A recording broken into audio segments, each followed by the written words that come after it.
अस्सलामुअलैकुम सामीन। 28 मुहर्रम हराम और 14 जुलाई है।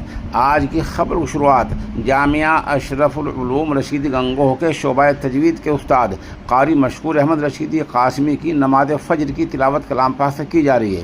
कारी मौसूफ़ ने यह नमाज गंगोह के महल्ला गौरी की मस्जिद तय्यबा में पढ़ाई है।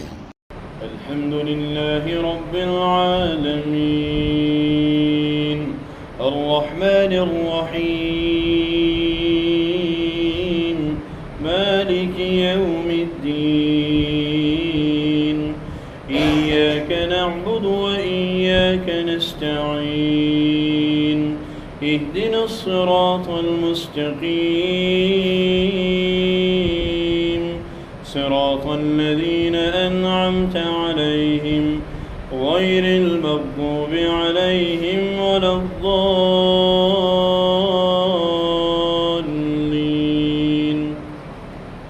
या अय्युहल मुज़्ज़म्मिल क़ुमिल लैला इल्ला क़लीला निस्फ़हु अव इंक़ुस मिन्हु क़लीला औ ज़िद अलैहि वरत्तिलिल क़ुरआन तरतीला इन्ना सनुल्क़ी अलैका क़ौलन थक़ीला इन्न नाशिअतल लैलि हिय अशद्दु वطअन व अक़वमु क़ीला इन्न लका फ़िन्नहारि सबहन तवीला वज़्कुर इस्म रब्बिका वतबत्तल इलैहि तबतीला रब्बुल मशरिक़ि वल मग़रिबि ला इलाहा इल्ला हुवा फत्तख़िज़हु वकीला वस्बिर अला मा यक़ूलून वahjurhum हजरन जमीला वज़रनी वल मुकज़्ज़िबीन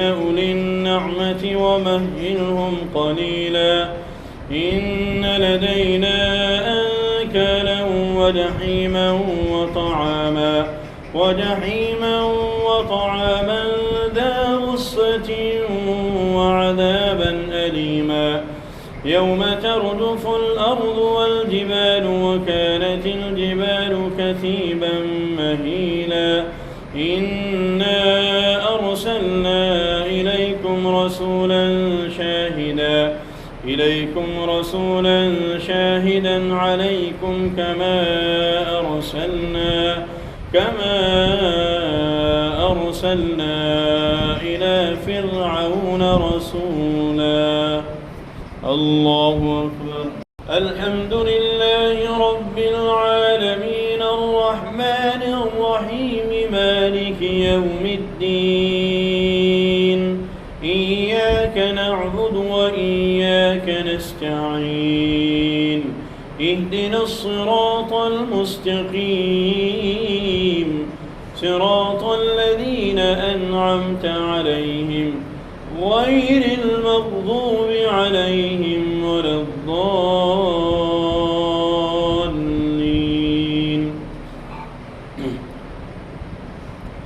فعصى فرعون الرسول فأخذناه أخذا وبيلا فكيف تتقون إن كفرتم يوما يجعل الولدان شيبا السماء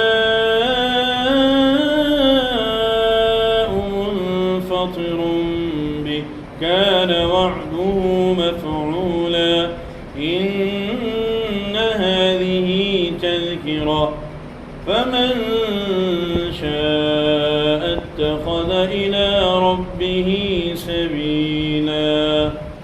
الله أكبر.